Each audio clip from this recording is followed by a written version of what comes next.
All right, good morning, everybody. Happy Friday. Welcome to today's Microsoft Flight Simulator live stream. I'm your host and pilot, Uncle B. Today, we are flying from Schenectady to Rochester, New York. We're in New York the whole time. A couple things I'm going to point out while we're waiting to see if anybody's going to pop in and want to fly with us today. Starting over here. So Saratoga Springs, very nice area. This part right here. I'd like to fly into the little county airport at some point. But right, let me find it again. There it is, right there, right where it says Saratoga Springs. First time I've been to a car show, and it was here in this particular area. There's a museum here, and then but this part and all through here was all filled with cars, even all the way back over there. It was pretty neat little. They had a lot of stuff for over 2 days. So, very posh area. I stayed near the downtown part. I'm trying to think whereabouts that was. It's kind of one of those, it's got a nice downtown with like the bistros and little high-end boutique stores and stuff like that. I got a good deal on the room where I stayed at. They I went like on what's it called, Expedia, and they still had rooms, and I got a good deal on it. So yeah, very nice area overall. And then over here, so we're gonna take off, kind of go over today's flight. Oops. All right. So now we are going to go from this parking spot here to runway 4. We're going to depart, head over this way, and we're going to fly near Syracuse, right? Where is it? There it is. Okay. And then we're going to land over here in Rochester. About a 56-minute flight, probably a little bit longer if we have some headwind. But also I wanted to talk about Watkins Glen. Actually, we'll start down here. Corning is where Corning glass was created. You can still go there if you ever get a chance to go. They have I don't know if they still do it. It's one of those things that because of the pandemic, you don't know what still is open and stuff like that. But you can tour. They have a whole museum dedicated to Corning glass and how it all started. I think it's right. Is it right? No, that's not it. I don't remember what the layout looks like, but it's like a campus almost. And they have glass blowing demonstrations of how they used to create glass back in the day. It's pretty neat stuff. But then up here, where'd it go? There it is. Watkins Glen. If you ever get a chance to go to that and you're able to do a hike, you park. There's a parking area right here, and I think they changed it. They were doing some work on the area, this little park and parking area and all that. I think maybe I think it's changed. I know that much, but I don't know in what way. But you walk through here, and this is the Watkins Glen Gorge, and you can walk all along the path of the gorge for the most part. There's some where you're going to be a little bit off away from the gorge, but not like too much unless you choose. There is like a path that brings you back along here or something like that. But anyway, yeah, really neat place to go visit. You can hike forever. I think I've made it as far as about, I've hiked up maybe about to here somewhere. It's not an easy. Hello, Skip. How are you? It's not an easy hike. You have to be in pretty decent shape. And then also, for motorsports fans, there is the world famous Watkins Glen Raceway. WeatherTech Sports Car Series has a 6-hour race here. I think IndyCar races here still. I think NASCAR races here still. But there's the track. I've been by there. I've never been to the track properly. When I've been to the gorge, and this was a few years ago, or more than a few years ago, actually.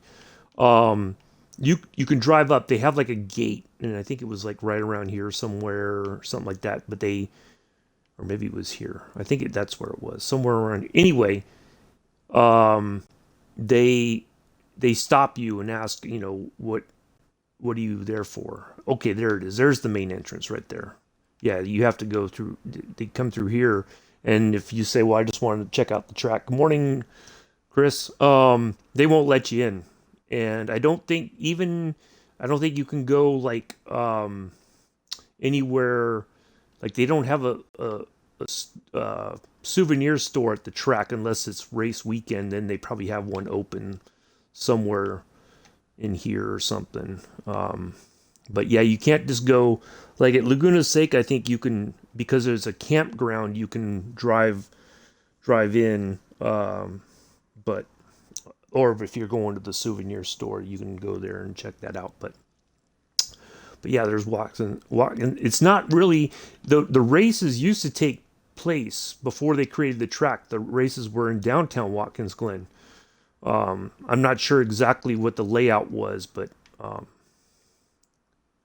yeah, there is a store that talks about the history. It's down along here somewhere.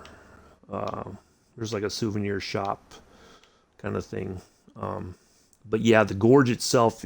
If you go onto my Flickr page and scroll down, you'll see some pictures of the gorges or the Watkins Glen Gorge. It's amazing, but it's a hike. It's not. It's you're gonna. There's some steep steps and stuff like that, but it's closed during the winter, and I think they only open it up late spring. They have to go in and clean out the path, the walkways and everything. There's probably fallen trees and stuff like that, so they have to go in there and do some maintenance before they open up to the public. But yeah, if you ever get a chance to go there, I highly recommend it. If you're into hiking, I mean, you can go this whole trail. I think goes all the way. Yeah, it goes for quite a distance. Quite honestly. But it depends on how far you really want to walk. That's the key. Um. Anyway, so yeah, there's that. I'm trying to think what else. That the car show that I went to in Saratoga Springs has moved somewhere here in the Five Finger Lakes area, which I believe is like this region. I think I could be wrong. I'm not sure where the Finger Lakes is, but I think that's them. So yeah, it's somewhere up in there maybe. So anyway, uh, so the state capital's here, Albany. When I went to Saratoga Springs, you kind of go around Albany. You don't go through Albany proper, but yeah, you kind of go around the outskirts of it. That's probably the road I took right there all the way into Saratoga Springs. Yep, that's the one. So anyway, we will. I'm going to go ahead and get started. I'm going to start up the plane. We'll taxi out to runway 4 for our departure, and we'll get in the air here shortly.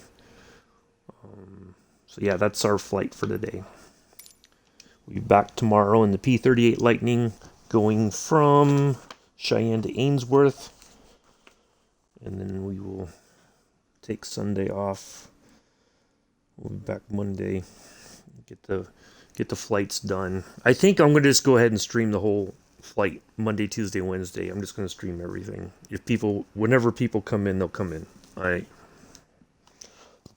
Excuse me. I don't know what else to do.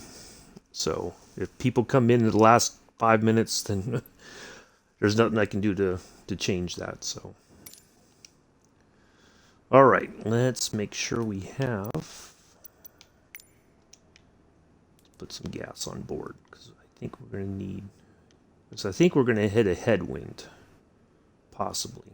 So I just want to make sure. Matter of fact, let's just go ahead and tank it all the way up. Yeah, we'll just do that. All right. So, do the checklist.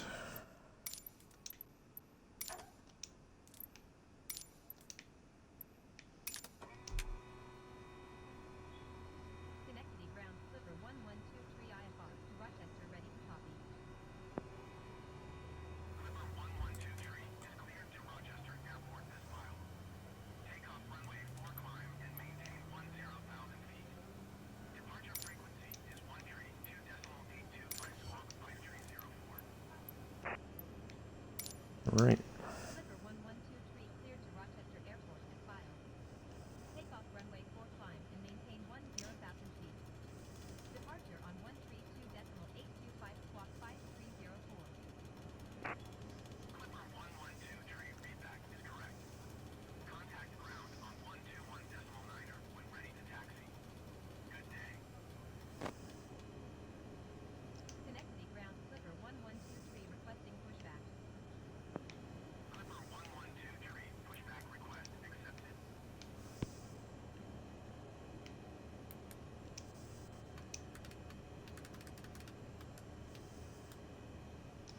All right, we got that. Right, now I have to change this. There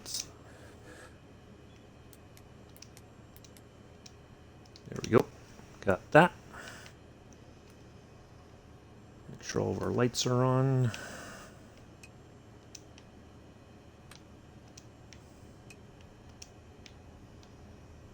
All right.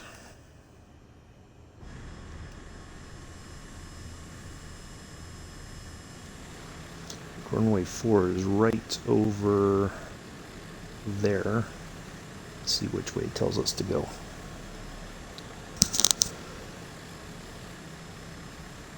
So anyway, pardon me. So we had a tree fall. Speaking of trees, we had a tree fall here in the parking lot last night. Luckily, nobody's car got hit or anything like that. But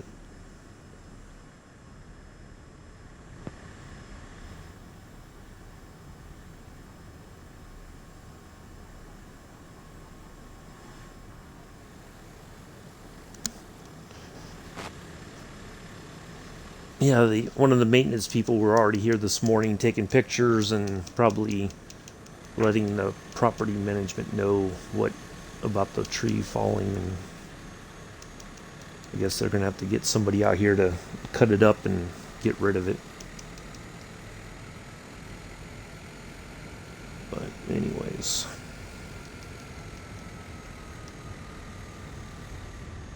all right, there we go. We will taxi on over. We'll wait a few minutes and see if anybody wants to pop in. I'm going to go ahead and run another commercial while I'm taxiing, folks. Be right back.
All right, it appears this is not our departure runway, but we're going to taxi down this runway a little bit and then make our way to runway 4.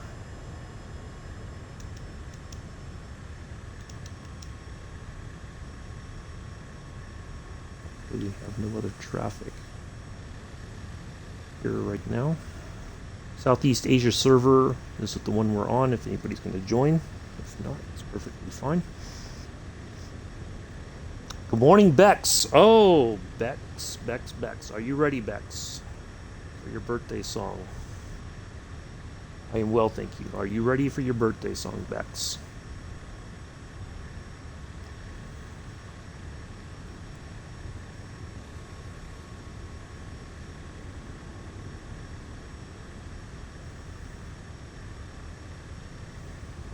Okay, great.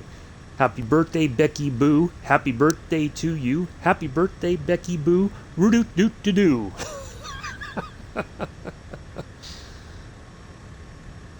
That's the best I can do.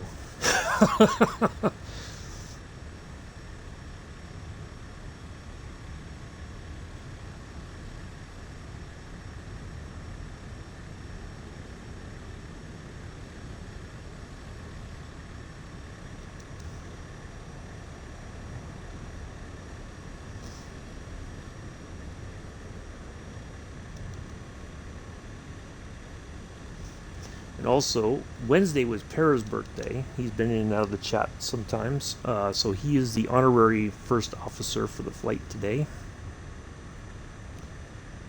Better than the original. Why? I figured I'd come up with something different. You know, can't always do the original stuff. Gotta spice it up a bit.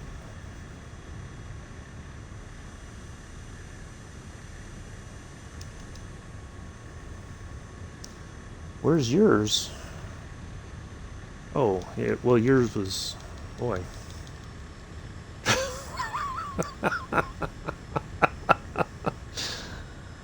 Oh, Chris. Well, see, like sometimes, I get that some people are private about their birthdays, and so like Paris, I didn't know until it was like the day of, like when we were in a stream, and it was like then I discovered, and then the next day was Bex's birthday.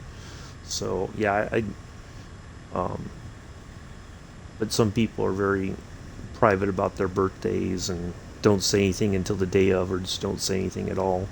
So, all right, we are near runway 4 now.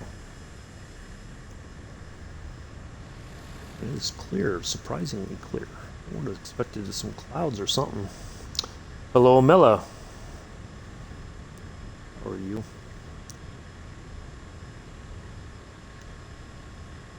So, Para is the honorary first officer for today's flight. 1123 ready for IFR departure runway 4. Let's see what our altimeter is. 3005. Cleared for takeoff runway for Clipper It was 1123. 3005, wasn't it? Yep. All right. There we go. All right. Well, I'm good, thanks. I was just saying that the maintenance folks have already been here this morning to assess or I think somebody may have called and they just came out to take pictures of the fallen tree, so that the property management folks can get somebody out here to clear that up, because it's just sitting there. It's very difficult for vehicles to get in and out right now. So it throws people off. I think they always go out a certain way, come into the parking lot a certain way, and then they're just like, what?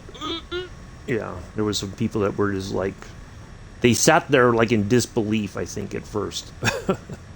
And they pulled into the parking lot and they could not get into the parking lot. So, all right, we are going to go ahead and go, folks. No, yeah, luckily it didn't hit anything. Nobody's car was damaged or whatever, but I tried to knock on the door of the person who owned the vehicle that was just on the other side of the tree, and he didn't answer the door, so I'm like, it's on you then, buddy. All right, we are going to go ahead and get in the air. 7:30.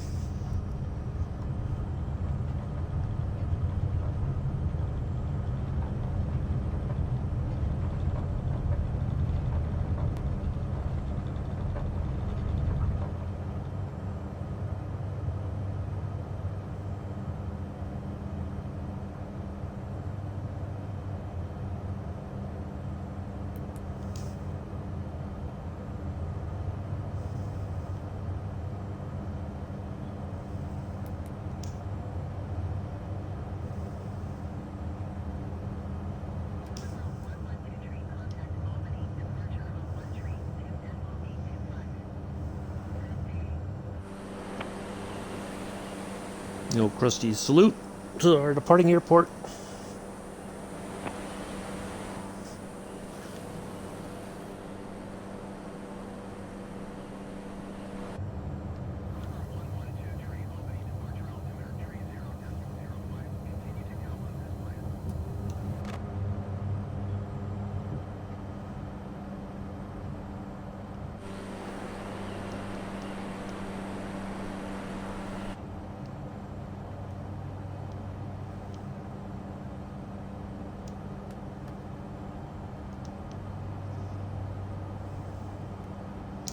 All right, we are on our way.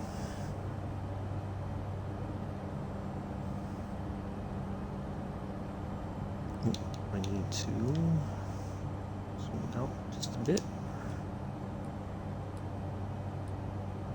There we are.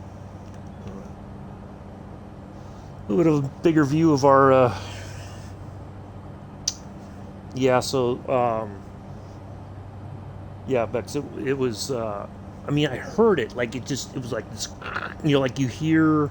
If you ever watch those shows where they have like the logger, like they cut down the trees and everything, and you hear that snap of the wood. That's what it was, but it was like no like, like anything else other than that. It was just like, you just heard the trunk snap, and yeah, it was insane. But yeah, so they're gonna have to get somebody out here to get that cleaned up here. I'm hoping they get it done today, but certainly after my stream, so I don't have to shut the door. But even with the sliding door shut, you'll probably still hear the chainsaws if they come out right away and get it done. No, it didn't scare me. I was just like, I heard it and I was like, what? And then when I looked out after I heard the trunk snapping, I just saw it fall and I'm like, oh, okay. So, yeah, I would imagine they're probably going to try to get out right away and get it done before it gets too hot during the day. It's still supposed to get like in the 80s. Do you have to sing heavy? I don't know that. I don't know. What do you think, Bex? Does Amela need to hear it as well? I'll leave it up to Bex. But no, it didn't scare me. I was just like, I heard it. I'm like, what is that? And then as I looked out, I was like, oh, that's what that was. So, no, he really doesn't. Oh, okay. Well, Amela could always listen to it again on the replay tomorrow on YouTube. How about that?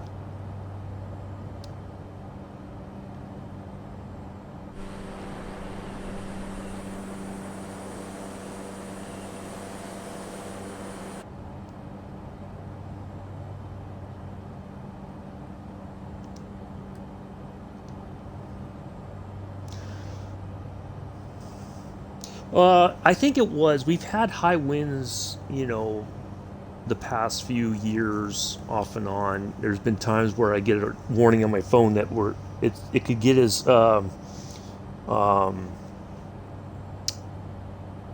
they're talking about like tornado type winds. We get a tornado warning. So it's been old. It's probably been rotted. There's probably bugs and everything that have eaten away the wood over the years anyway. So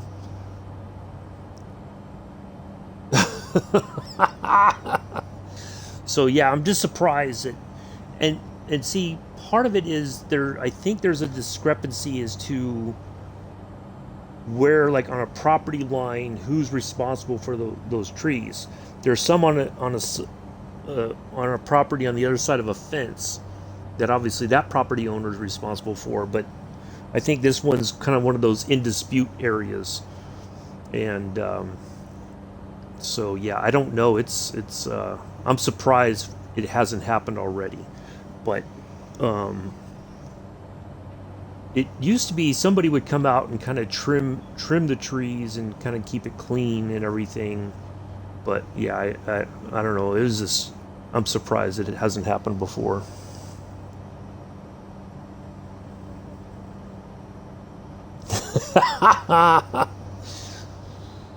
Yeah. So, yeah, I'm surprised. I would have expected it a lot sooner, to be honest. But, oh well. So, anyway.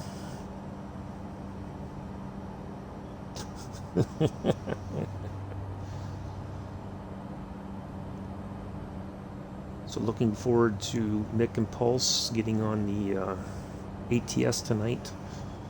I don't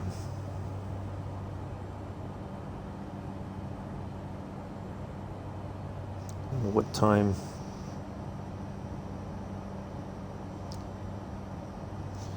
Uh, was,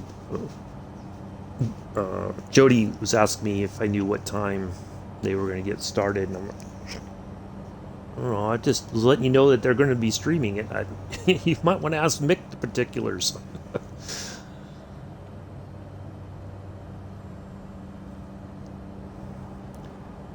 All right. Oh, you know what? I never noticed these before. These little cup holders down here. Hmm. Let's see what else.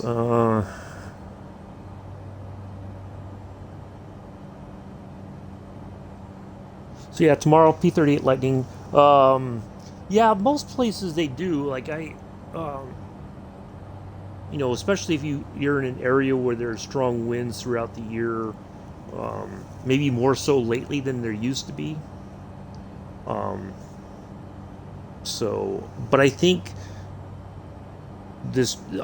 part of it too is that there's probably bugs and stuff that have gotten inside the tree and just had been eating at it for quite some time, and it just everything got weakened.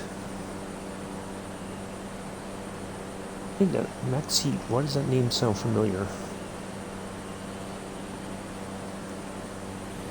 But yeah, there's like earlier this year there was quite a few times that I would get a warning for a what do you call it, a hurricane warning, or not hurricane, tornado warnings. I'm sorry, hurricanes are more on the coast. Tornado warnings, and um, people said that they get them every so often. That one did set down up by the airport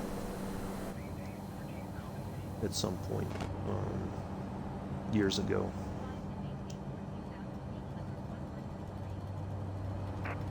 All right, getting into our cruising altitude. I'm going to try this instead. I'm going to try FLC. That should take us to... It should get us on a path to 14,000 feet, but it shouldn't tax the... Yeah, it'll be a nice, gentle climb. It won't tax the plane in any way. So, there we go. Perfect. Wow. Well, that's right, because we're not far from... Massachusetts is actually somewhere not far from here. Escape.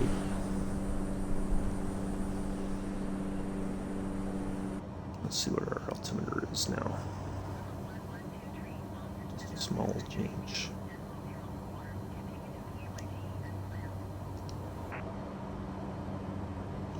I didn't put this, that's all right. What was I gonna say? Yeah, I think Max Heat. Is it Max Heat? Is that somebody that?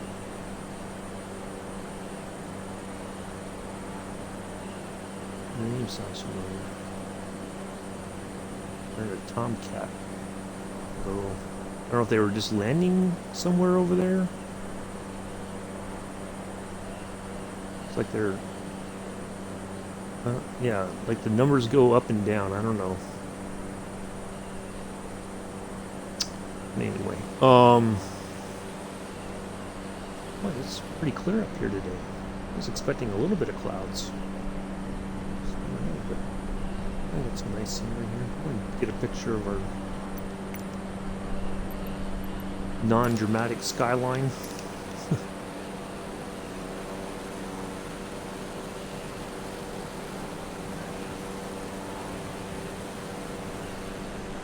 Let's see, maybe.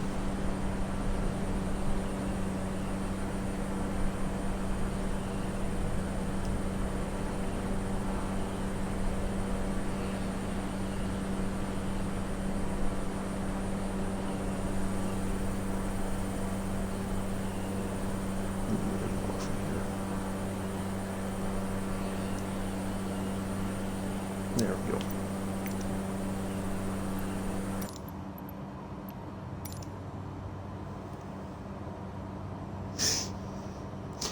I had pasta last night, Mel.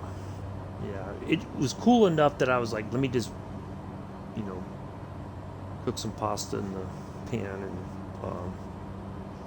So yeah, I had that for dinner last night. Nothing exciting, you know. The usual. So,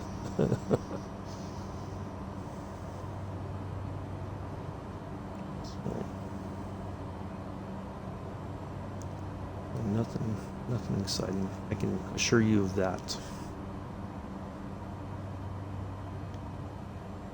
Although we were talking about, oh, Mel, you missed it in midstream last night. We were talking about all kinds of food.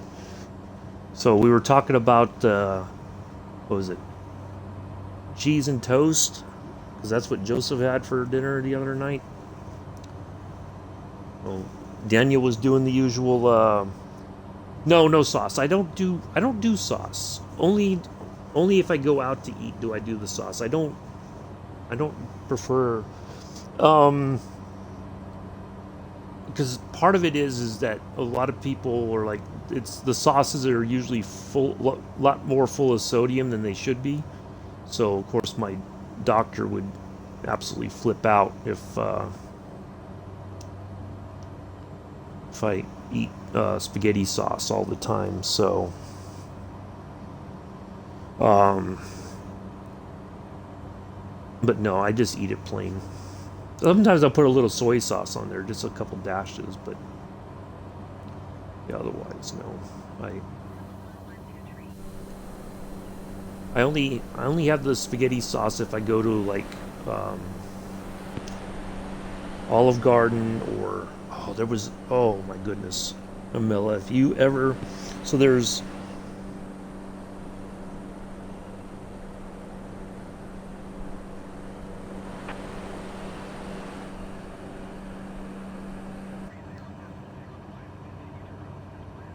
continue to rooms. What? Hey, now that's not this kind of. We're not on that kind of flight. um, what do you say? What am I saying? Oh, in California, yes. I don't know if they ever. I'd never seen them here or anywhere else, but in California there was a place called the Spaghetti Factory, and it was kind of like a, you know, the inside of the restaurant is supposed to represent some kind of a classic Italian restaurant kind of thing, right? Um, Decent price, a lot of food, and then there was another place, and I'd venture to say that probably closed now for good, but there was a place in San Jose called Original Joe's, and you go in there. If when you walk in, it's like you're walking onto a set from The Goodfellas, and because it's got that kind of like that, tough guy mafia sort of feel to it, But yeah, again, a lot of food. I mean, so much there's no unless you are absolutely 100% hungry, and even you probably will not finish the entire meal. You'll take some with you for leftovers, and which is fine because it's spaghetti, leftover spaghetti. You get the sourdough bread and all that kind of stuff. But that's the only time I usually have spaghetti sauce or any kind of sauce with my pasta. I do like Alfredo sauce, like chicken Alfredo. Oh my goodness, yeah, chicken Alfredo is amazing. But yeah, but yeah, it's about the only time I have sauce. But yeah, we were talking about all kinds of food. We were talking about I was talking about my friend from Las Vegas, my army buddy. He likes chicken and waffles. He has that for dinner sometimes. Um, and that's more of a southern sort of thing. Um, so, uh, but there's recipes for it, and you can. Some people actually put maple syrup on the whole thing, you know. And it's not that bad actually. I mean, as I was saying in mix, Olive Garden or Original Joe's. Well, there was so like Olive Garden, but in California they had a place called Spaghetti Factory. They had a couple of restaurants around the Bay Area, Reasonably priced, good food. But the interior was kind of like a old Italian restaurant kind of interior. Something like you would expect to see on the Italian Riviera or something. Something nice and classy and stuff like that. But then there was another place called Original Joe's, which I would imagine is not open anymore. But same thing. It was very, very good price. Way more food than you would get anywhere else. Like Mel, I'm telling you, you would go nuts. You would. It's so much food that you do take leftovers home with you. So yeah, it's crazy, but yeah, you would. Oh, if you'd ever gone to some place like Original Joe's, you would be like, that's my restaurant for good for the time being. And the meat, like it's not like small meatballs or whatever. If you order like spaghetti and meatballs, no, you get those huge hand rolled meatballs with your spaghetti. So yeah, it's really good food. I That's one of the things I miss about living in the Bay Area is there's all kinds of food. Like you have Thai food, uh, Indian food, all kinds of stuff, and and you have your standard restaurant stuff, but there was always something different to try. Um, yeah, I do miss that part. There's just not a lot of restaurants around here, which is surprising. Well, they did open up like a Red Robin burger place across town. A lot of those places are over near the university because I think a lot of students that go to school there they work. Um, well, yeah. Well, they're like the spaghetti factory. They may still be open. I don't know. But Original Joe's, it was just a small restaurant, and it had that. What I was saying before was when you walk into Original Joe's, it's kind of like you feel like you're walking onto a set from the Goodfellas. The movie with Ray Liotta and Robert De Niro and Joe Pesci, where they were in the mob and all that, and the mafia. But it's just a cool place to hang out. The food was fantastic. And this was probably back in, well, it's been more than 20 years now since I've been in that restaurant. At least 20 years, if not more. Probably about 20 or less. Um, but yeah, it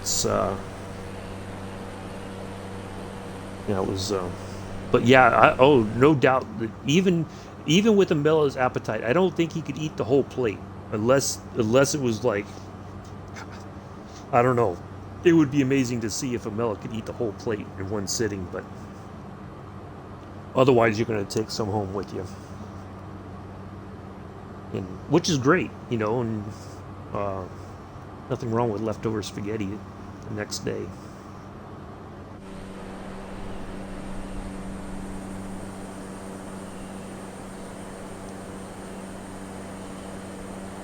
Yeah, I miss. That's one thing in California. There's all kinds of different places to eat.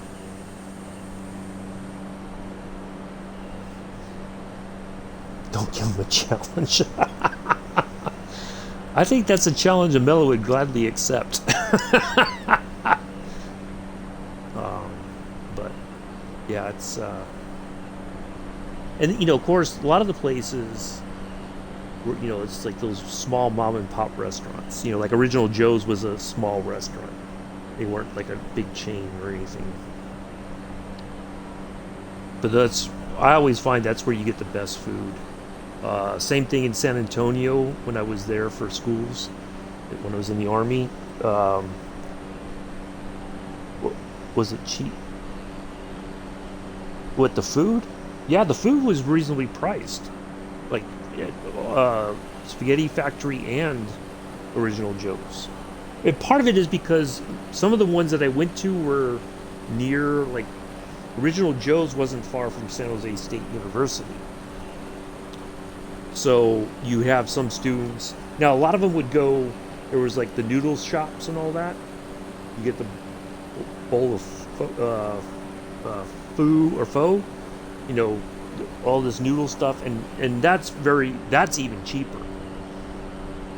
But even for, if you go for like a nice, kind of like a Friday night dinner, if you went to like Original Joe's, it wasn't that expensive, I don't think, for two people to go or something like that.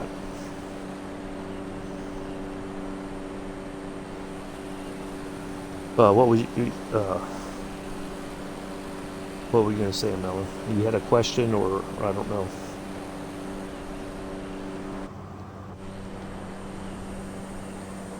Okay, I think Max Heat was landing somewhere back there because I do not see Tomcat anywhere near me.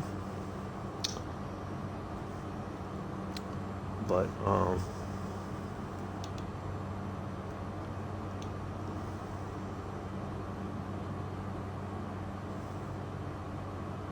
yeah, it was good stuff.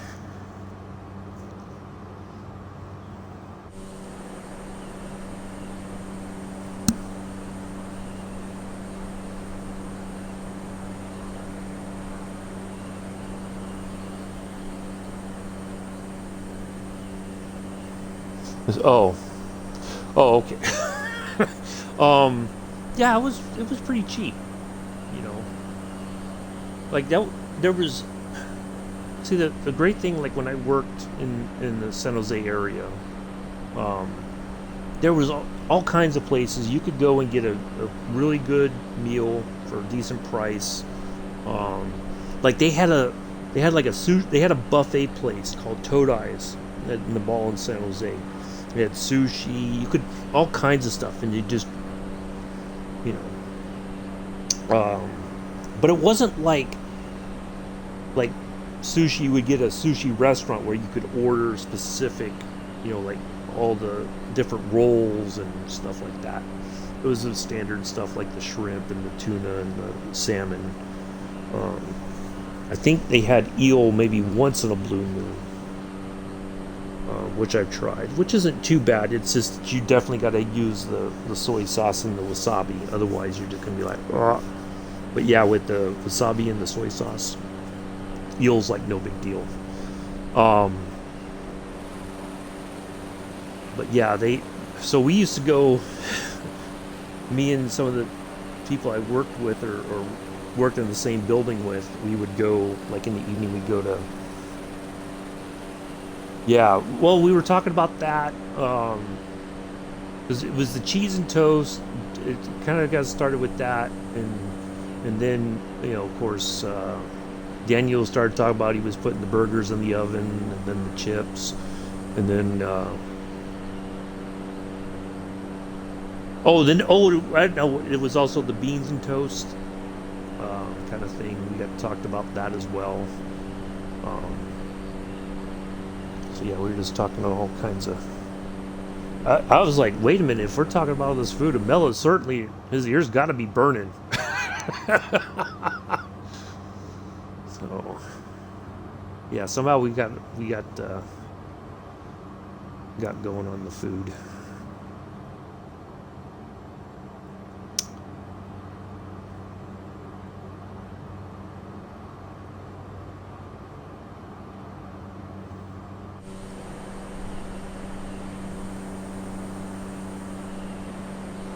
Let's see. When Joseph said he had cheese and toast for dinner, I was like, no, Joseph, you were supposed to have what do you call it, meat pie for dinner.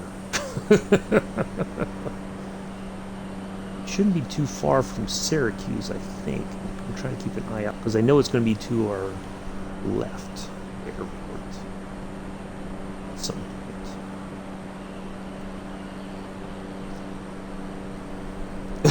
Yeah. I was saying, I'm like, any minute now, Amel's gonna be in here into the chat. Oh, you missed it last night, Amela, too. Aside from the food talk, Doris came into mixed chat for a few minutes last night, And so what does Addie's do? Hello, Dories. Spelled Dories. So I said, well, that's your new nickname. That's your weekend name now. Addie's is giving you an official weekend name. Oh, and then I couldn't help it. I tried to be mean or anything, but then he says, "Oh, they nobody really." I said, "Oh, there." I even told her I tagged her in the chat, and I said, "Well, now you've got an official weekend name from Joseph." Uh, so then Bex was getting off for the evening, right? Uh, and going to sleep. And so Joseph says, have a good west of your evening, right? Now we know he meant rest, but he puts west. I said, what if Bex wants to enjoy the east, instead of the west? What, or north or south, Why are you limiting it to the west? I couldn't help it. I wasn't trying to be mean or anything, but when he said that, I was like, oh, I gotta be a bit of a smartass. Oh yeah, you did, Bex. Yep, you were already. I think you had already logged off or something when he said that. If you go, it's right. I think it's the last 45 minutes or so of the stream. If you just skip forward or whatever, he'll say that, and I was just like, oh, I couldn't pass it up. But we know what he meant, West. So what about the east or the north or the south? You got 360 degrees on a compass. There's so many options to choose from. Yeah. Oh, but I think he was so wrapped up in his own FIFA games, he didn't really, I don't think he caught what I was saying in the chat.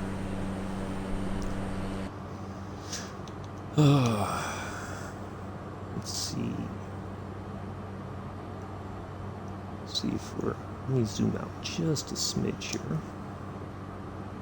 Alright, so Syracuse should be coming up here, I do believe.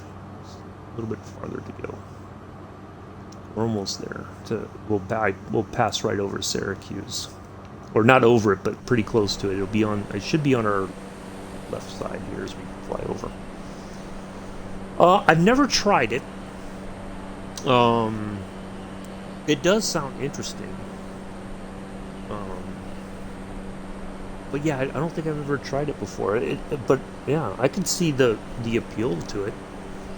I mean, in theory, you could have them on separate plates, right? You could have the chicken on one side with your whatever dipping sauce or whatever you want, and then you'd have the waffles on the other side with your syrup.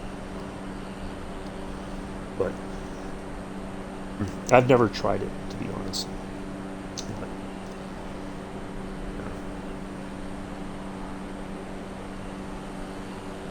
But it sounds good, I guess. I mean, you could bake the chicken, or you can grill it, whatever. You don't understand the waffle? Well, I guess it's like pancakes, so that's all it is. Well, it's not like pancakes, but it's just another sort of what do you call it? You mix the batter and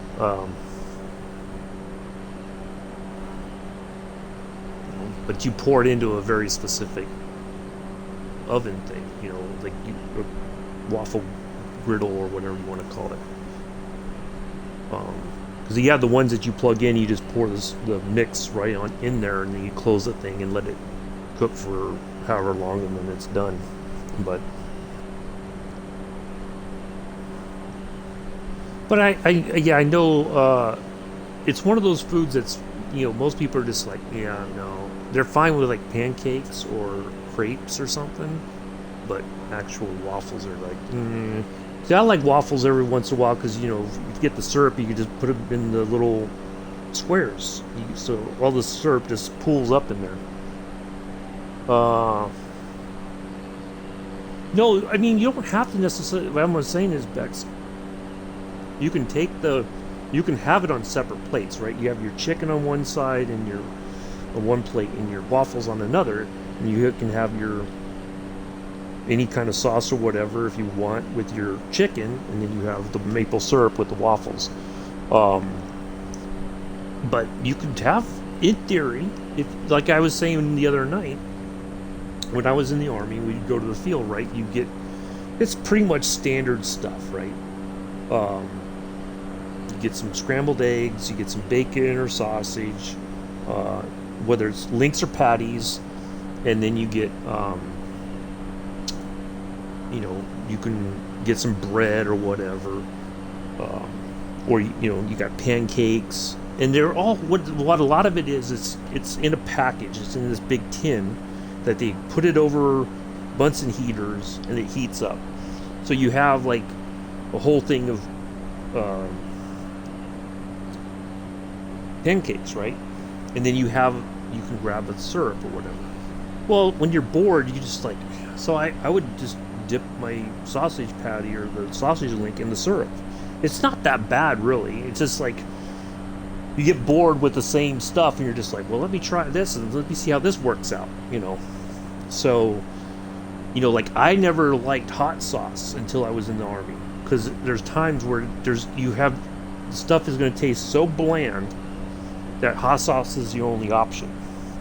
So, like when I went to Fort Irwin, the last time I went, they literally had green eggs, because it's like powdered eggs, but when they mix it, it does have a green tint to it, right? And everybody's like, no, I'm not eating green eggs, for breakfast.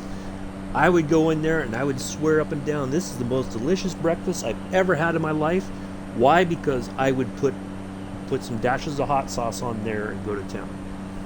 And that's the only way. Otherwise, you're not going to have, you're not going to get enough protein or whatever to get through your day, at least through breakfast to lunchtime. So, and you're talking there, it's 90 degrees almost in the morning. It's already getting hot, and you drain your energy very quickly. So you have to eat.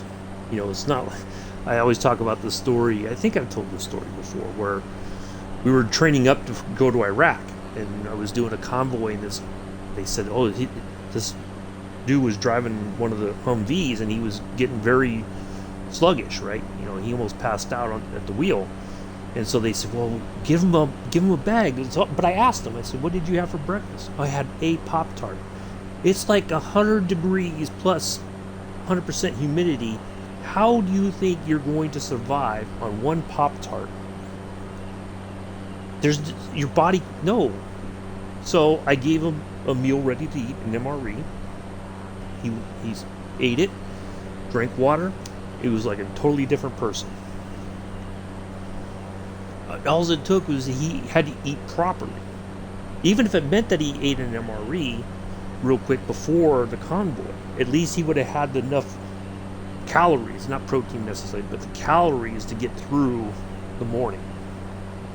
But people get in a rush, and they're like, oh, I need to eat, but I don't have time because I have to do all these other things. Well, eating a Pop-Tart is not going to do it, especially in that kind of heat. Well, it's not so much the flavors, it's just the fact, it's like when I was in Germany, we'd go to the field, like when I was working in the staff section, I was lucky I would take the S3 officer. He was usually a major, right? And we would go to main post, because that's where you didn't have showers in the field, but they would do shower runs every couple days, right? So I would drive him, because he's like, okay, drive me back to main post, bring your shower gear, we'll shower, change clothes, and then we'll go over. So I would always get the chocolate Pop-Tarts, right? Those are always my favorite. And so, yeah, but it's not like a healthy snack. It's sugar. You get the sugar rush, and that's about it. It's all empty calories or whatever. There's just not much to it. So, So we have like the cherry or like strawberry, um, brown sugar, chocolate. I think they have one that's like an Oreo cookie flavored one or something like that. I don't know that they're necessarily better, but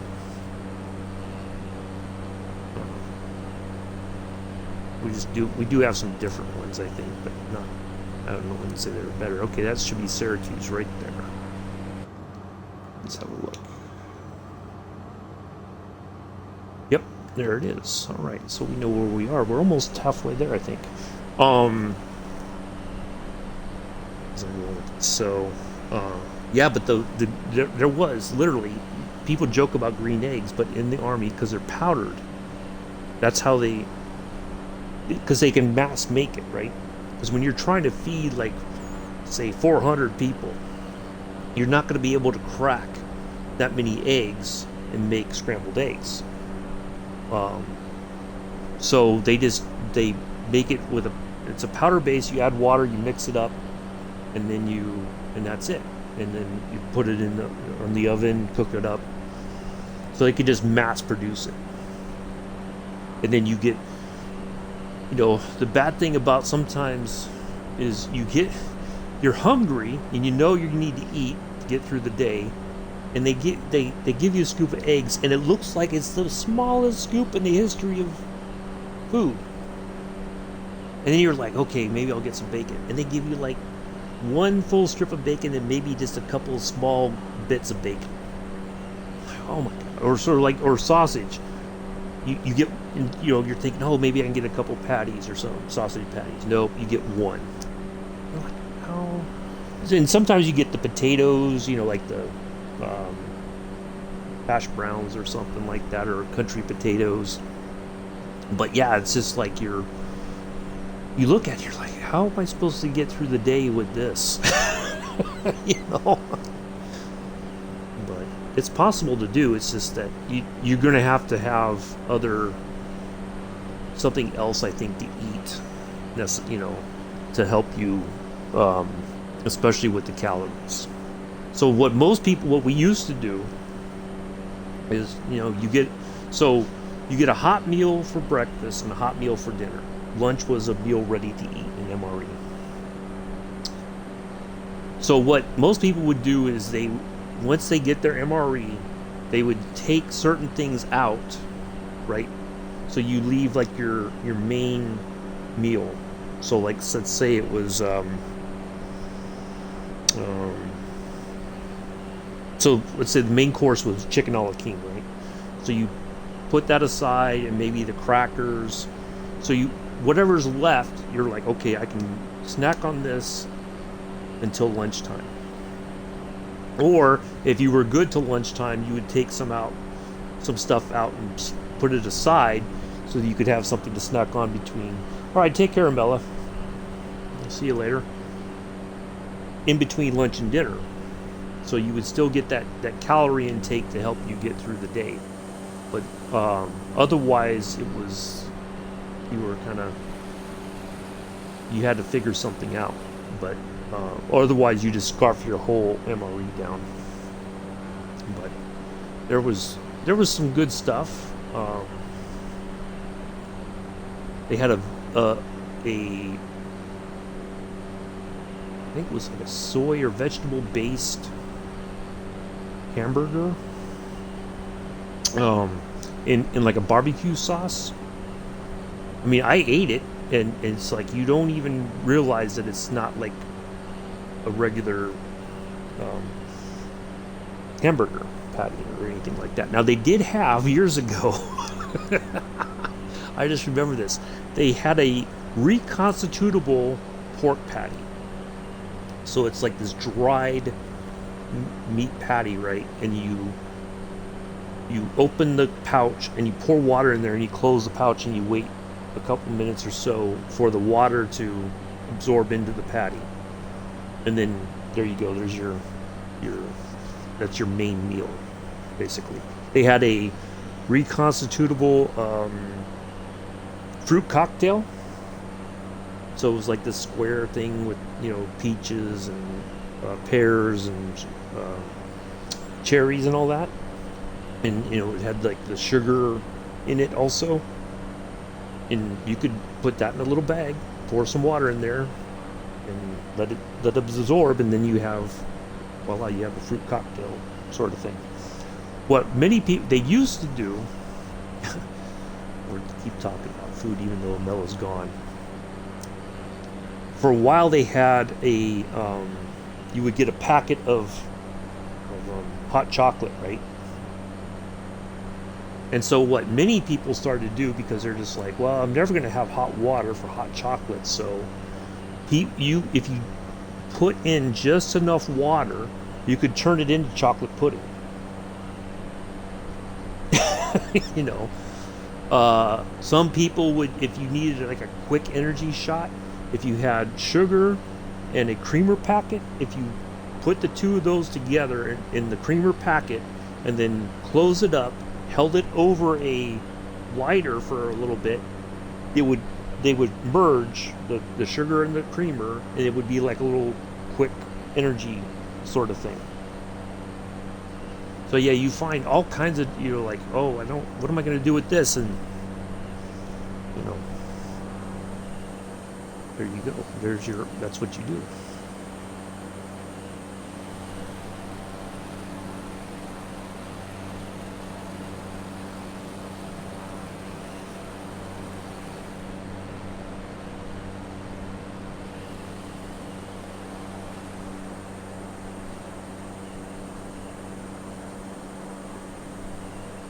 I think you guys are in a commercial break. Well,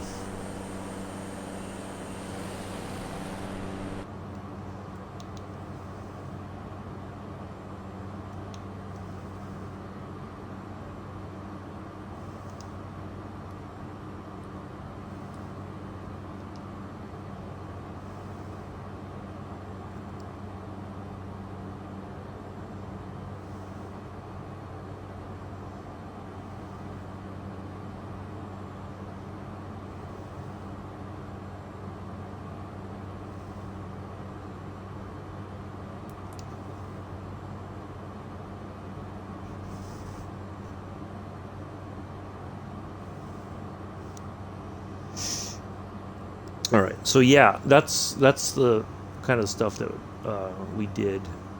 All right. So just looking, that's 40 nautical miles out, or zoomed out a bit here. So coming up, this is what we got left in the flight. So runway 28 is or is it 28 or 26? 28. That's our destination runway for today. There is the missed approach information.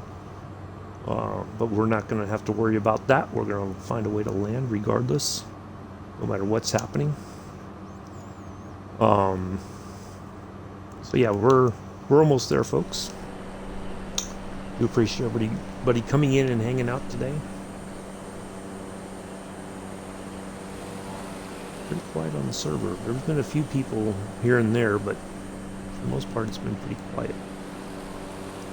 Oh, Syracuse. Oh, you know what? I was going to point it out. I totally forgot. So you have, and I think, I'm trying to see if I can't find the, somewhere back in here. I'm trying to remember where exactly. It's past the lake, or might be over on this side. It's the way you come into Syracuse. I think it's from this, maybe this one, or maybe it's over there. But anyway, the Carrier Dome, Syracuse University, they play basketball and football. Hey, Captain Arish, hello. Rate of 27 people. Good morning again. Good Captain.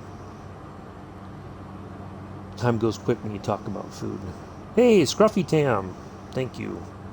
Welcome. Thank you for the follow. Nice to see you all here, Compass Club members. We are in the Pan Am liveried Cessna 208B, the family model. Hey, Jamal, how are you? Nice to see you. We left Schenectady, New York, and we are on our way to Rochester, New York. We're about halfway there. We just passed Syracuse University, just passed. right there, or not University, Syracuse Airport right there. So we're about halfway to our destination of Rochester. And we'll get on the ground and wrap things up. If you want to join in, I'm on the Southeast server. KSYR is the nearest airport. Hey, Oz Nomad, how are you? Nice to see you. If you want to pop in, anybody, that is the nearest airport. Pick a runway, any runway. Pick a key. What key? Any old country western key.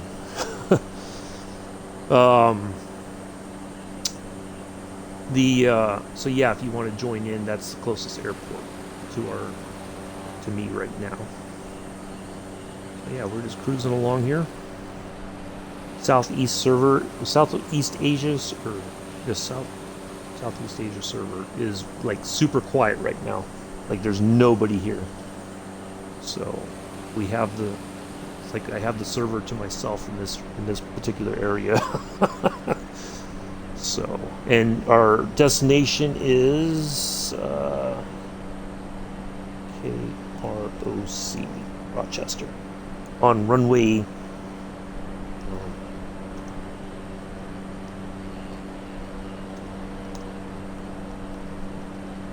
There you go. There's no arrival portion; it's a direct arrival. So, if you want to fly along, you're more than welcome to. If not, you're more than welcome to hang out and watch. Appreciate everybody being here. Really great flying this morning there, Captain Awarash. I did not know when somebody was talking about Sierra Nevada, my first thought was the only one I know of is in the United States. I did not know that there was one called Sierra Nevada also in Spain. That was an interesting thing to learn. Yeah, really nice scenery there in Spain. I do like those mountainous regions. They are fun to fly through, whether it's, of course, whenever I see stuff like that, I immediately think, oh, you know what, I got to get in the F-14 and fly through there. Yeah, I didn't know that either, because I was like, they're talking about, I'm like, no, Sierra Nevada, the only one I know of is in between California and Nevada. Not anywhere else, but it doesn't surprise me because there was a lot of Spanish settlers on that part of the United States back in the day. So a lot of the names may have been transferred over from Spain, I think. I wonder. They just brought the name with them.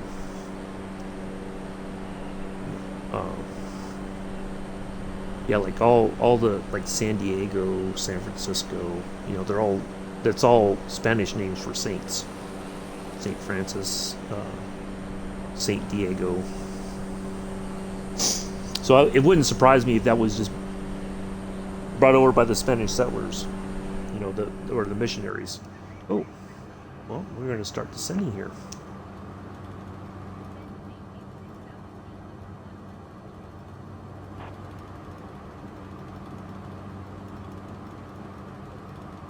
Oh, this is interesting. I'm going to try the flight level change mode again and see how we do with that.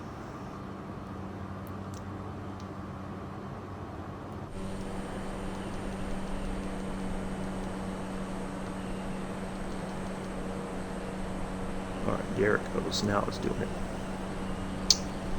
So,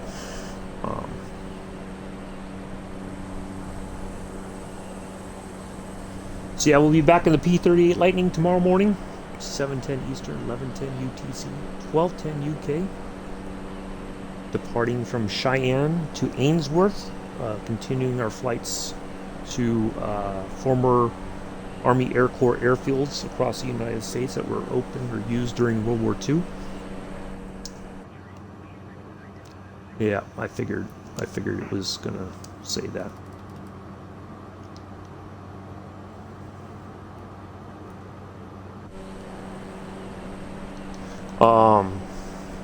So yeah, we're doing that. Sunday no stream. We'll be back Monday. We're going to finish up our last 3 legs of the flight to Indonesia in the Universe 52, the old 1930s KLM route that started in Amsterdam It went all the way to the former Dutch East Indies when it was a Dutch colony, now known as Indonesia.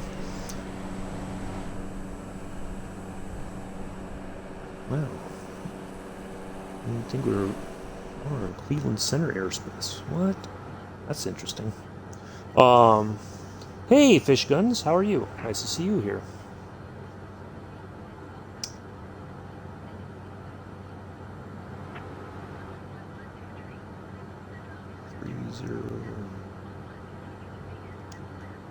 30. Captain Arish, if you're still here, if not, that's okay. I'll just ask the question anyway. Or I'll ask you later again if I don't get a response here. But tomorrow I want to fly with you and Allison. The only aircraft that I probably have that's at least sensible enough to fly with you guys is the Beechcraft, the 18 Sierra. Now I think I've discovered the problem with the noise. It's a problem with the fuel pump, that you have to shut it off because it doesn't shut off on its own. It's like you have to like keep flipping the switch until it finally goes off. That's what that noise was. So I'm hoping, I'd like to fly with you guys tomorrow, and if I spawn in early on the departure, try to get everything started up, and then try to get that noise off before. Yeah, I discovered, Scruffy, it's when you go through like the checklist and get the plane started up, the switch is supposed to go off, but it stays on, and you have to kind of keep tinkering with it till it's finally off. So yeah, that's what I discovered. Once you get that, it's like it's fine. Yeah, if you have that, it does do it otherwise. So yeah, it's annoying, but yeah, if you want to do it, I think that's the solution, is that yeah. Okay, perfect, thank you. Yeah, I was like, I really want to fly, but I don't want to fly like a 172 or something. Like, I want to fly something like that, because it's as close to the Electras that we have and may ever have at this point. So yeah, I just wanted to make sure that was okay. I know for yeah, so there was an update, I think a couple weeks ago there was an update, and so I started up the plane and there was still that noise, and I'm like, where is it coming from? And then I was like, let me just try. Went over the switches, and then the fuel pump was still on. Yeah. So I think that's what it is. So I'm going to try that, and if I can get the plane started up and wait for everybody for the flight to start, then I think I should be fine. Yeah, I know, Fish Guns. When I saw Pilot 83's post early this morning, and I'm not upset. I'm just a little bit heartbroken that yeah, it's just well, what can you do? You know, my feeling is we're gonna fly whatever we have and just try to enjoy what we have in the meantime. And there go the ads again.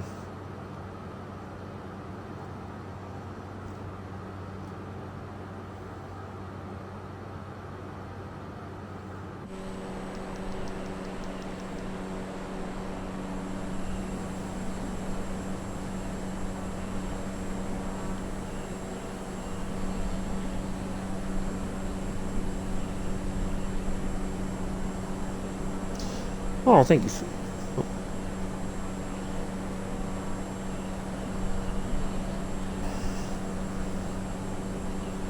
So I don't know how long, like some people say they get like a bunch of 30-second ads. So I don't know really what to expect sometimes, or how long you guys won't be able to hear me. So yeah, for those of you who do not know, I'm just going to say this, and I'm just going to leave it out there. The WASM fix, the WASM fix that was expected in some update 10 here in 12 days, has not happened. It has been pushed to sim update 11, further some more months away from now. And it wasn't like there was a massive announcement on the developer roadmap update yesterday. It was just kind of, it was hidden in the fine print, if you want to call it that.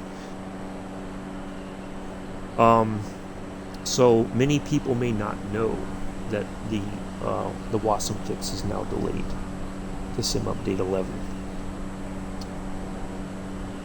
So it's just it's unfortunate, but like I said, I'm gonna continue to fly what I know works, and hopefully stuff still continues to work.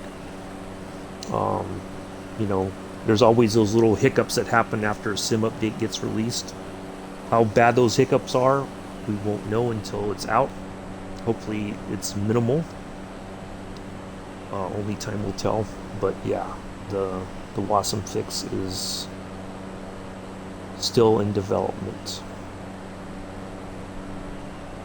But I'm a bit I'm not surprised that they decided to not make like a major announcement at the top of the roadmap update.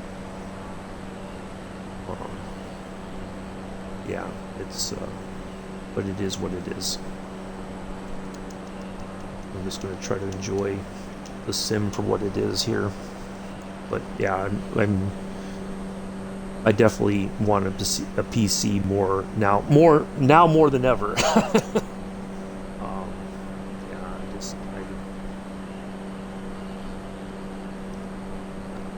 But anyway, so yeah, fish guns. We're doing well. The channel's growing a little bit at a time. And a lot of that, I'll be honest, is in large part thanks to a couple people. One, Captain Arish, who rated my channel earlier this year, has really given me a new perspective on the sim. You know, especially with the general aviation stuff. 2300. Oops.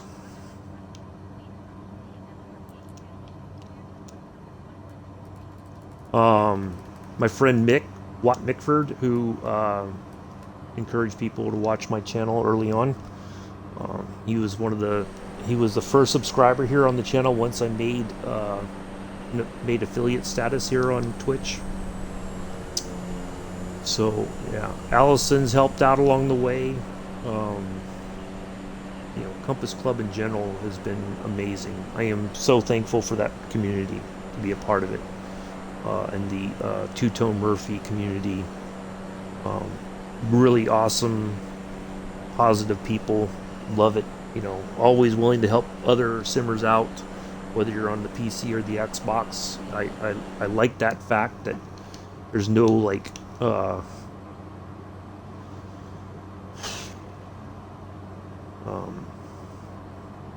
biases or anything. If you happen to be on the Xbox, that you aren't, you know, you're not welcome in the community. So I appreciate that. I appreciate everybody's support. So yeah, it's growing a little bit at a time, which is fine. I don't want to be like super duper famous. You know, I'm just a guy playing a flight sim, just trying to do the best we can and learn from the. Yeah, it is absolutely scruffy. Yeah, there's always those little pockets of resistance, I guess. But on average, yes, I've had, and more so meeting Captain Arish and Allison and the Two-Tone Murphy community. Like when I first started simming, I did not know anybody, you know. And I always think back to the day that Captain Arish rated my stream. It was probably it was not a good day. I was frustrated. Been having bad experiences streaming the sim. You know, people coming into the chat and just being disruptive and all that. And he really kind of opened my eyes and said, well, think about this, or think about this approach, kind of thing. And, you know, so that really helped me out, learn or figure out some things that would have given me a better perspective. So, you know, without that, I I would probably still be lost in the sim sauce. Why are we turning here? What is going on? Oop, that's weird. That was a weird turn. Huh, okay. Must have been a very short leg right there. I don't know. That was kind of weird. Better add some power, otherwise we're going to fall out the sky.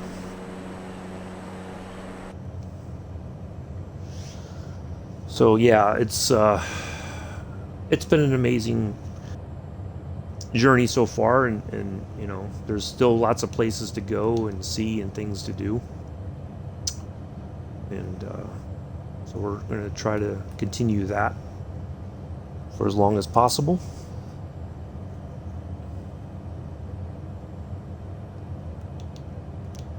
All right, so I think we got to get to at least.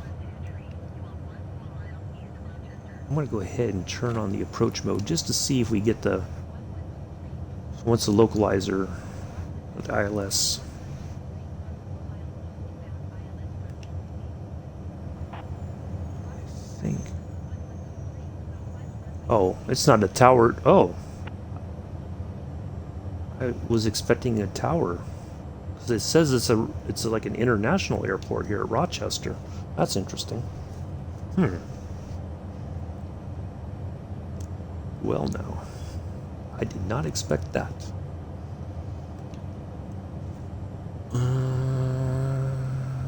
Where is our airport? Anybody see an aircraft carrier out here?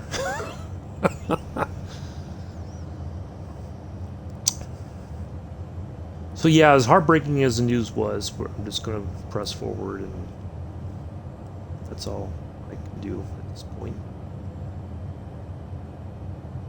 Hope for the best. But yeah, I posted something in my Discord about it. I didn't want it to come in and feeling all negative and upset about it. Or, you know, there's not much I can do at this point other than continue to fly the best I can in the aircraft that I have available.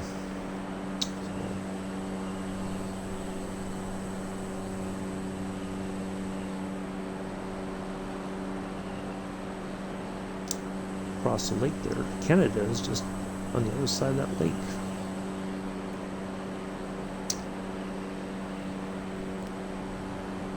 So I do appreciate everybody coming in, hanging out. Thank you again, Compass Club. Thank you again, Captain RS. You always make my day on a Friday when I'm streaming and you do the raid.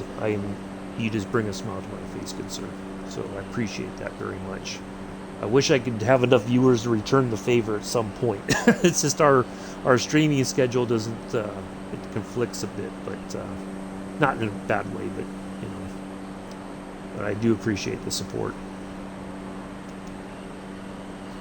Always nice to see members of the Compass Club here.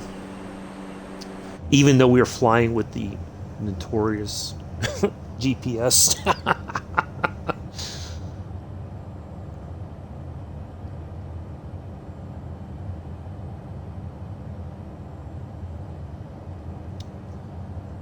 Alright, we are almost there. That should be our runway right there, I do believe. It looks like a runway. Wow, we are getting some serious, wow, okay. This is going to make things interesting.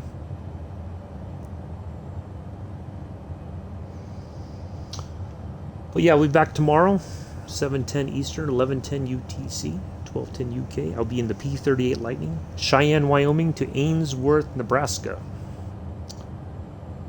Nice little flight. If you want to fly with us, we'll be on the Southeast Asia server, as always. Bring a warbird if you want. Whatever you wish to fly. If you want to fly along, you're more than welcome to. If you got a Spitfire, whatever it is, more than welcome to bring it along. Ooh, the RV-14 did get released yesterday. it looks like an absolutely amazing plane. I've heard nothing but good things about that. So, all right. So there's the beeping. All right, now we are okay. We are on. Are we on the glide slope? It doesn't feel like we're on the glide slope. We should be on the glide slope, but we are not on the glide. Oh, there we are. Now we're on the glide slope. I think. Nope, we are well above the glide slope. Hold on, let me.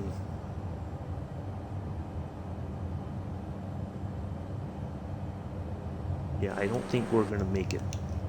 Hmm.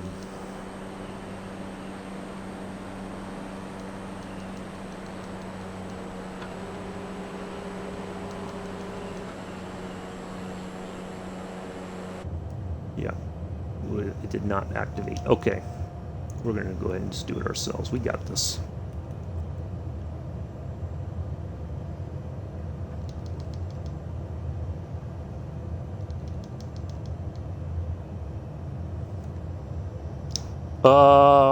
Well, it seems to be a very stable server, Fish Guns.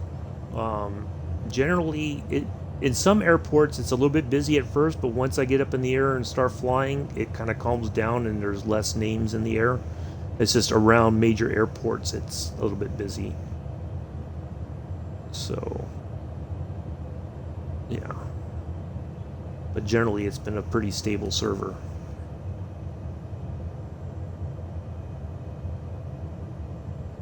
I found. 500. Because I think with my flying time, the or the time that I usually fly, most people are there's fewer people on this on the server that normally would be there otherwise.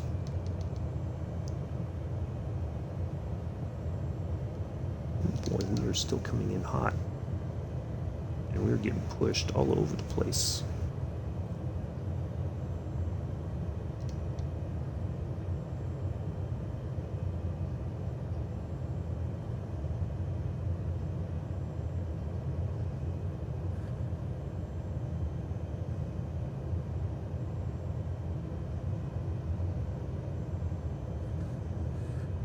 Oh, we are going to be well short of the runway. Ooh, oh boy. Oops a daisy. Wow, that was not a good landing. I totally backed off on the throttle way too early, I think. Yeah. Well, welcome to Rochester, New York, everybody. On behalf of myself and the entire flight crew, including First Officer Para, who is the honorary First Officer, because it was his birthday a few days ago. We understand and appreciate that it's Friday, finally. And hopefully you have nice plans for the weekend to spend time with your family, friends, loved ones, whatever the case may be. We'll be back tomorrow in the P-38 Lightning again. Cheyenne, Wyoming to Ainsworth, Nebraska. Hopefully some nice scenery along the way. Maybe have a few clouds just to stir up trouble. Make us second guess ourselves. Be a VOR to VOR, and I think I do have a. I think I have an ILS approach, or not, either that or an RNAV approach, something like that. For tomorrow's flight, the flight plan will be in the Discord server here shortly, and then we will be done for the day. Wow. Oh, that's right. There's no tower here, so I'm like waiting for something to say, get off the runway. So I'm going to just pull off over here. Well, nope, that's regular gates. So how about, yep, that looks good over there. So, yeah, not my most glorious landing. Actually, that side looks better for general aviation. I think this is the, like your Embraers, your CRJs probably land here. We're just gonna turn over here. This looks like a general aviation sort of area over here.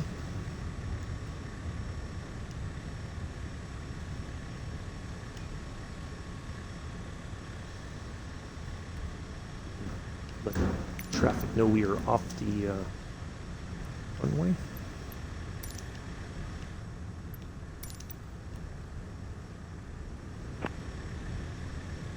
Yeah, that was a bit of a tough one. The wind was pushing me all over the place, but oh well. We made it. Barely.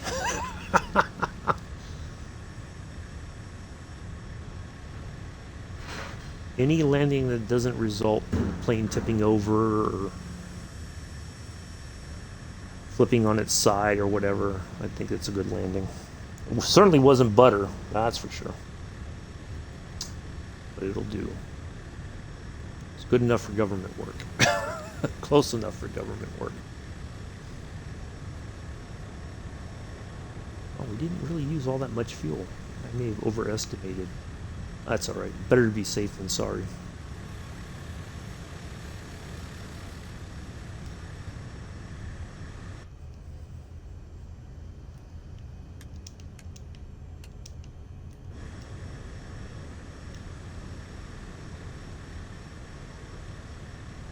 And we'll just find a place that looks like a sensible spot to park.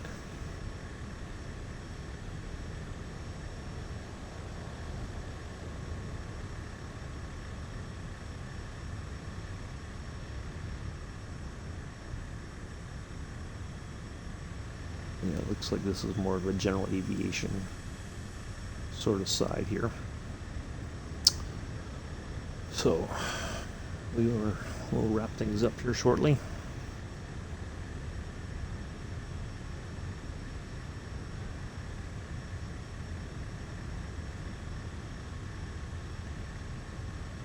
I'm gonna put my flight in on FS Hub.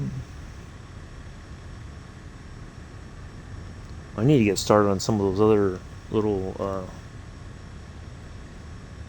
flights that are on the hub. We will be flying the Route 66 flight, or I guess route.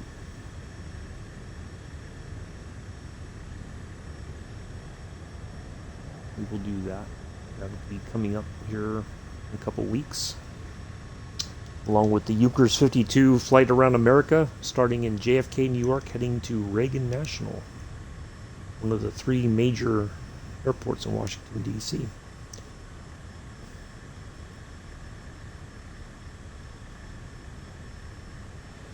Well, I guess if we want, we could just park here by the fuel stand.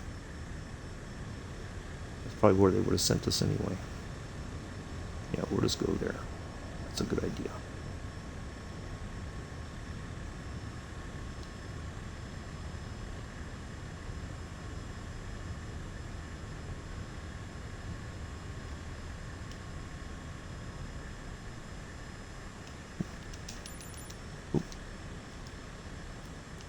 Of course it pulls that up. Alright. Alright, let's shut it down.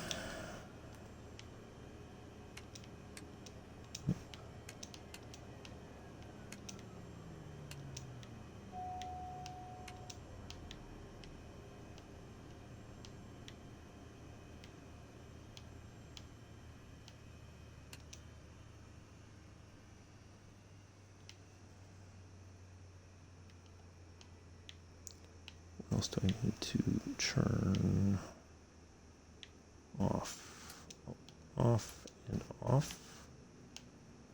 Okay, that's interesting.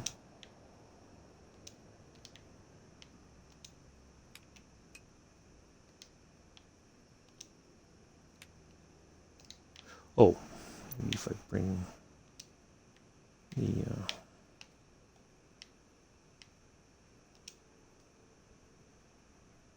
prop all the way back.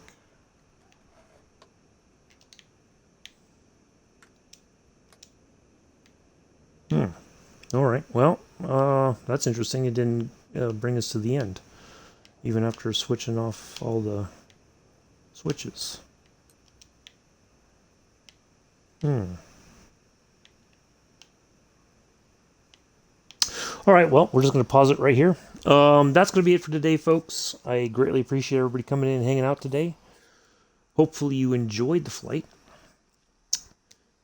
do enjoy the rest of your Friday, morning, afternoon, evening, early Saturday, depending on where you are in the world. I have been and always shall be your host and pilot, Uncle B. Until tomorrow, peace. Live long and prosper.